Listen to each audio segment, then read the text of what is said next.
Hi అండి, welcome to my channel Sita daily vlog. అందరూ ఎలా ఉన్నారండి? బాగున్నారా? మీ అందరూ బాగుండాలని మనస్ఫూర్తిగా కోరుకుంటున్నాను.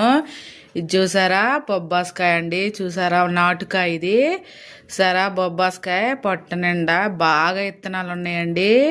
ఇంత నిండా ఇత్తనాలు ఉన్నాయి కదా, అలాగే ఈ కాయ తినటం వల్ల కూడా చాలా ప్రయోజనాలు ఉన్నాయండి. ఇంకా బరువు తగ్గుతారు, క్యాన్సర్ రానికుండా చేస్తుంది. ఇంకా మధుమేహం అంటే షుగర్ ఉన్న వాళ్ళకే బాగా పనిచేస్తుందండి. చూడండి బాగా ఫుల్గా ఉన్నాయి అన్నమాట ఇత్తనాలు. నాటుకాయ చాలా మంచిది కదా. ఇంకా చర్మం కాంతి తగ్గకుండా చూస్తుంది, ముడతలు లేకుండా చూస్తుంది అన్నమాట మొహం మీద. చాలా మంచిదండి బొబ్బాస్కాయ. చూడండి మస్తు ఇత్తులు ఉన్నాయి, ఎన్ని గింజలు ఉన్నాయో ఫుల్గా.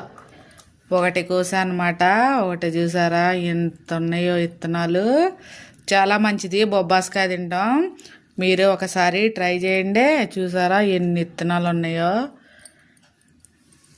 కొన్ని కోసేసాను అనమాట, ఇప్పుడు ఇది కోస్తున్నా మీకు చూపిద్దాం. ఇన్ని ఇత్తనాలు ఉన్నాయని చూపిస్తున్నా. బొబ్బాస్కాయ ఆరోగ్యానికి చాలా మంచిది, చాలా ప్రోటీన్లు ఉంటాయి అన్నమాట. మీరు ఒకసారి ట్రై చేయండి. నాటుకాయ కదండి, భలే స్వీట్గా ఉందండి. ఇన్ని రోజుల నుంచి కాయలు వేస్తే అసలు ఇత్తనాలే ఉండలేదండి, అస్సలు బాగోట్లేదు. ఈరోజు దొరికిందనమాట నాటుకాయ, తీసుకొచ్చా. ఇన్ని ఇత్తనాలు చాలా బాగుందండి అసలుకే. ఉంటా ఫ్రెండ్స్, బాయ్.